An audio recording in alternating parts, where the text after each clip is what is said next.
ॐ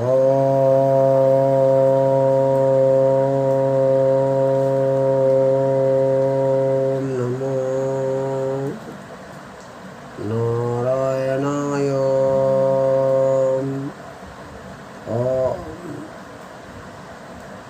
ॐ श्रीगुरुवे नमः।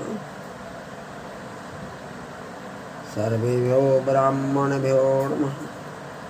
गयाय नमः, गदाधराय नमः, हरे नमः, श्रीकृष्णाय नमः। श्राद्ध आरम्भे गयायां ध्यात्वा देवं गदाधरं ताभ्यां चैव मनसा ध्यात्वा ततः श्राद्धं समाचरेत्। ओम नमो नारायण।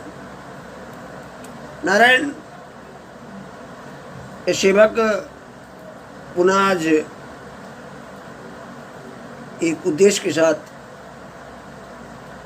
और परहित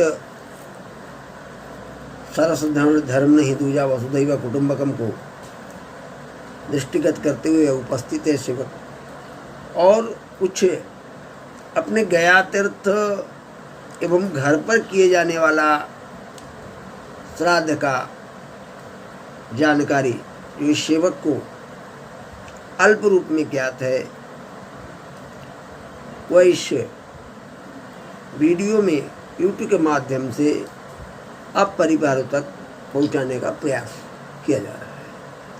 यह सेवक बार बार ये कहा है, ये मन में नहीं रखना कोई साधु संत आचार्य शास्त्री ऐसा नहीं, मैं ज्ञापाल ब्राह्मण हूँ, हमारी परंपराएं हैं कर्मकांड करना और कराना। कर्मकांड में हमारा विशेष कार्य श्राद्ध है।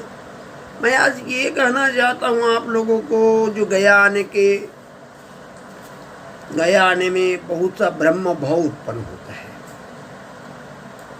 लेकिन गया का मत और गया का पद्धति कुछ भिन्न है। शायद बहुत सा आपका लोकाचार है, अपनी कुल परंपरा है, क्षेत्र परंपरा है, मैं इसका कोई विरोध नहीं करता, लेकिन जो शास्त्र मत है, जैसे कुछ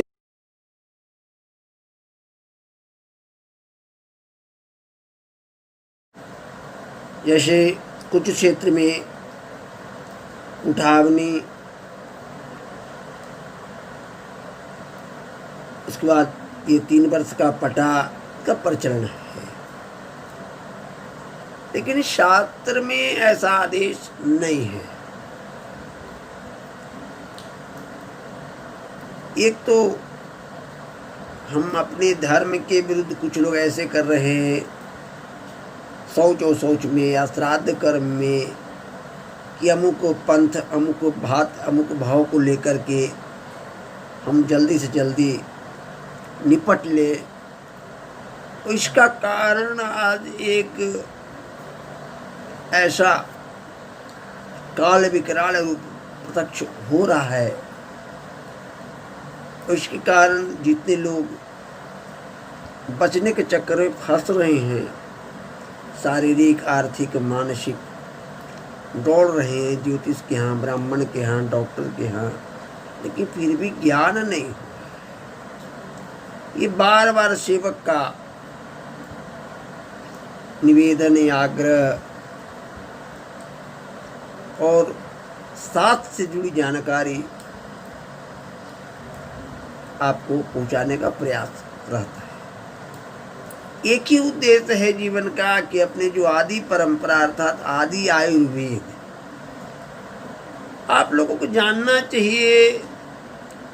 जो वेद पुराण पढ़ते हैं अथवा न पढ़ते हैं, जो सुनते हैं व्यास गद्दी से, कुछ न कुछ बातें तो आती हैं जो धर्म को एक शब्द से अनेकों शब्द को बताता है। एक शब्द ब्रह्म में ही समस्त ब्रह्म समाहित है, तो भाव को समझें। लेकिन कथा में जा गए, कुछ गाना बजाना सुने, ये नहीं, गहरा से उस चिंतन करें। हम ये नहीं करेंगे व्यास गद्दी पर करने वाले कथा कोई, सब अच्छे हैं, जरूर हम वो 5 श्लोक ही बोलते हैं, उस 5 श्लोक का उस तात्पर्य को जो बताते हैं, उस बात को आत्मचिंतन करें, उतना में ही पूरा कथा का आनंद आपको प्राप्त होगा, होता रहेगा। बाकी भजन कीर्तन है वो अच्छा है, चलिए, उससे भी एक एकाग्र मन होता है, भाव होता है। अब उससे भी विशेष कोई मार्ग भटकता है व्यास गद्दी पर, तो यह उचित नहीं है। लेकिन जो भी हो रहा है ठीक है, लेकिन अपने एक लक्ष्मण रेखा है। रामायण में तो चर्चा आई ऐसा कि राम ने माता सीता के लिए लक्ष्मण रेखा खींचा था। तो ये लक्ष्मण रेखा का जो भाव है वो हम समस्त प्राणियों के लिए वो लक्ष्मण रेखा है। एक लक्ष्मण रेखा है, किसी बात के आगे न बोलना, किसी कार्य को आगे न करना, ये एक लक्ष्मण रेखा है। पिता पुत्र का क्या रिश्ता होता है, कैसे व्यवहार होता है, वो लक्ष्मण रेखा है। पति पत्नी का, भाई बहन का, भाई भाई का, बहन बहन का, पति पत्नी का, सबका एक लक्ष्मण रेखा है। उसके आगे आप जाते हैं तो राक्षस हरण कर लेता है।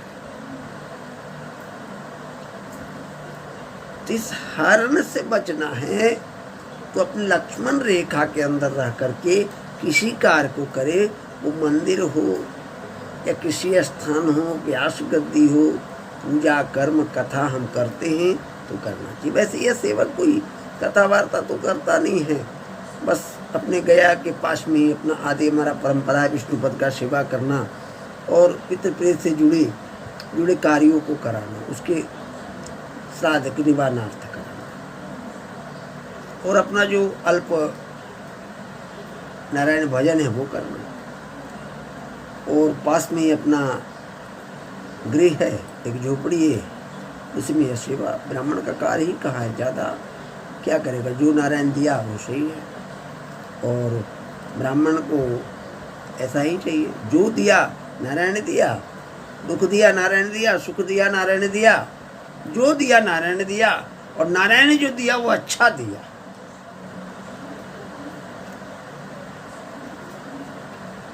सब करता तू, कराता तू, हंसता तू, हंसाता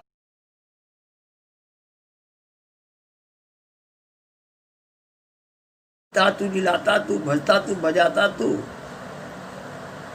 जीता तू, मरवाता तू, खाता तू, खिलाता तू, भज गोविंदम मूड मते तू।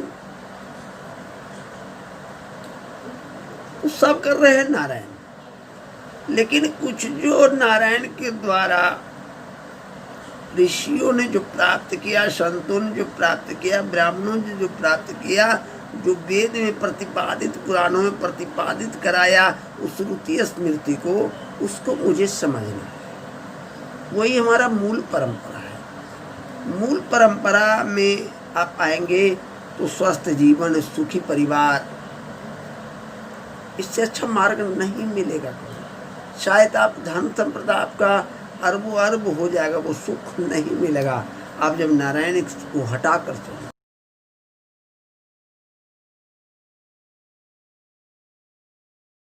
जब हर कार्यों में करने के लिए प्रारंभ करेंगे, अंत करेंगे, सब अगर नारायण को समर्पित होगा, कल भी नारायण थे और आज भी नारायण है, कल भी नारायण रहेंगे।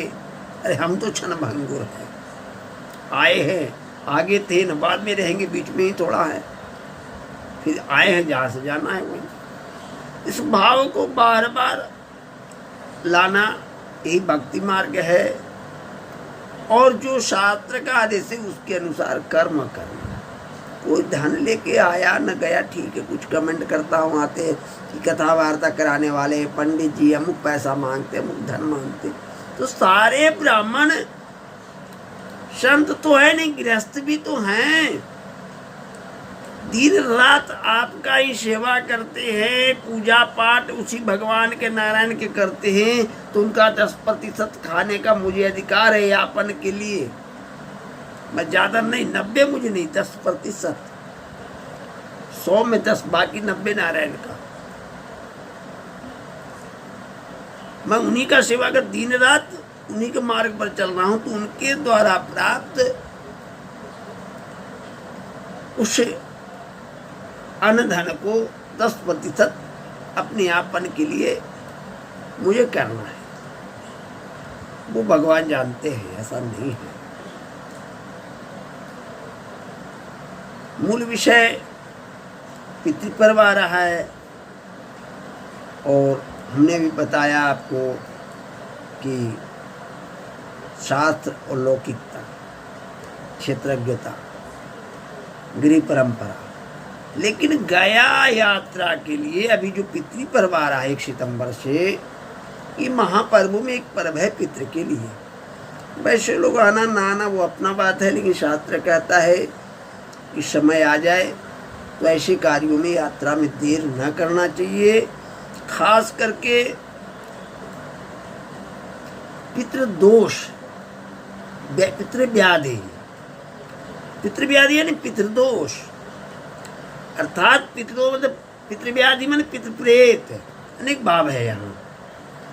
तो जब उनके प्रकोप किसी रूप में दिखने लगे तो बिना देर किए हुए कार्य करना चाहिए। और ये पितृपर्व महापर्व